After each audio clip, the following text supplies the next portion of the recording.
हंसी पर मैं मर ही ना जाऊं, तेरी ही बातों में खोना मैं चाहूं, तेरी ही आंखों में डूबना चाहूं, तेरी ही यादों में सोना मैं।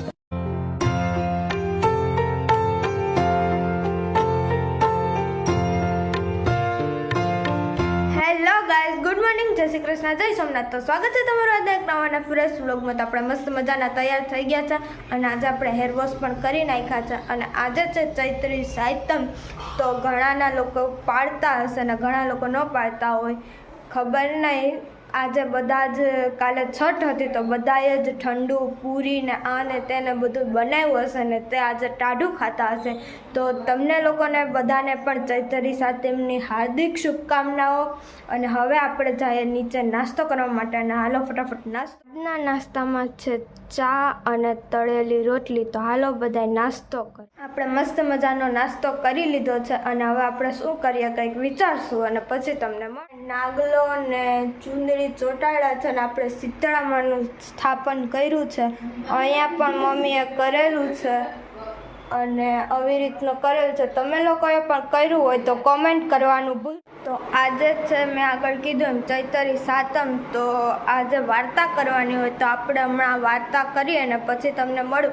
અને જો તમે લોકો પણ વાર્તા કરતા હોય અને સાતમ પાળતા હોય તો કોમેન્ટ કરવાનું ભૂલતા નહીં, એટલે અમને પણ ખબર પડે કે કોણ કોણ પાળે છે અને તમે લોકો ક્યાંથી છો એ પણ કોમેન્ટ કરવાનું ભૂલતા। મમ્મી બીટે છે ચોળી, કેમ કે મમ્મીને એ લોકો બધાય ખાય, આપણે તો ખાતા નથી ઠંડુ, પપ્પાને બધાય, તો મમ્મી ચોળી ફોલે છે અને આજે આપણે રસોઈ તો બનાવવાની છે, ચોળીનું શાક અને રોટલી। તો મમ્મી ચોળી ફોલે છે અને બા સંકેલે છે અહીંયા કપડાં થોડાક હતા તો બાકી હું લાવો સંકેલ નાખું, તો અહીંયા બા કપડાં સંકેલે છે અને સંકેલાઈ ગયા છે ઓલમોસ્ટ, હવે એકાદ બે જ બાકી। બપોરના 1:30 જેવું થઈ ગયું છે અને હવે આપણે વાર્તા કરીને બધું જ કરીને ફ્રી થઈ ગયા છે અને હવે બેસવાનું છે આપણે જમવા માટે। તો હાલો ફટાફટ જમી લઈએ અને પછી તમને મળું અને જોઈએ કે આજે જમવામાં શું છે। આજે બપોરે જમવામાં છે ચોળીનું શાક, રોટલી, મીઠી પૂરી, તીખી પૂરી, દહીં અને મસાલા છાશ। તો હાલો ફટાફટ જમી લઈએ।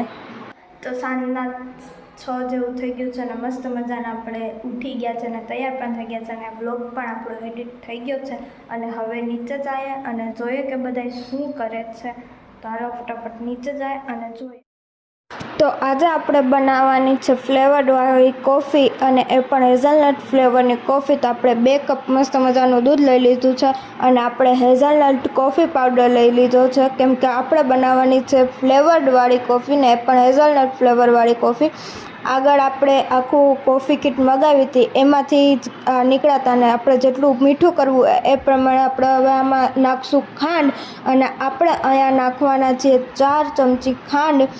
જો તમને વધારે મીઠું પીવું હોય તો વધુ પણ નાખી શકો છો। આપણે અહીંયા 4 ચમચી ખાંડ નાખી દીધી છે અને આપણે 2 કપ દૂધ લીધું છે એટલા માટે આપણે એક આખું કોફી પાવડરનું પેકેટ છે તે આપણે કોફીમાં નાખી દઈશું, કેમ કે તો મસ્ત સ્વાદ આવે। જો ઓછું નાખશું તો સ્વાદ થોડોક ઓછો આવે। તો આપણે મસ્ત મજાનો એક પેકેટ કોફી પાવડર નાખી દીધો છે અને હવે આપણે આમાં બરફ પણ નાખી શકીએ, પણ મારું દૂધ ઠંડુ જ હતું વધારે તો આપણે બરફ નાખ્યો નથી। અને હવે આને આપણે બ્લેન્ડરથી મિક્સ કરી લઈશું અથવા આપણે મિક્સરમાં પણ મિક્સ કરી શકીએ છીએ આને। તો આપણે અહીંયા યુઝ કર્યો છે બ્લેન્ડરનો, તો ફટાફટ મિક્સ કરી લઈએ। આપણી મસ્ત મજાની હેઝલનટ કોફી તૈયાર થઈ ગઈ છે અને આપણે હવે આ કોફીને ટેસ્ટ કરીએ। મેં કોફી ટેસ્ટ કરી છે અને મને તો કોફી બહુ મસ્ત લાગી। તમે પણ આ હેઝલનટવાળી કોફી એકવાર ટ્રાય જરૂરથી કરજો, કોફી બહુ મસ્ત બની છે। સાયન્સના કાલે 3જું પેપર છે અને ઇંગ્લિશનું પેપર છે, તો જીયાન્સ રિવિઝન કરવા બેસી ગયો છે અને જીયાન્સ કરે છે રિવિઝન અને આપણે એને પૂછીએ કેટલું રિવિઝન થઈ ગયું છે અને કેટલું હજી બાકી છે। કેટલું રિવિઝન થઈ ગયું જીયાન્સ? આજે બાકી અડધું કર્યું। ક્યારે કર્યું? હમણાં। તો અડધું કરી લીધું છે ને અડધું બાકી છે, એ આપણે કરાવવાનું છે। તો હાલો ફટાફટ રિવિઝન કરાવીએ। તો આજે સાંજે જમવામાં છે મસ્ત મજાની પાણીપુરી। તો આપણે પાણીપુરી તૈયાર કરી લીધી છે ને હવે આપણે જમી લઈશું। તો હાલો બધાય જમવા માટે. આજના આ વ્લોગને આપણે અહીંયા જ એન્ડ કરશું. જો તમને અમારો આજનો આ વ્લોગ ગમ્યો હોય તો લાઈક કરી દેજો, શેર કરી દેજો અને અમારી ચેનલને સબસ્ક્રાઈબ કરી દેજો. મળીએ કાલે નવા વ્લોગ સાથે. ત્યાં સુધી બાય બાય.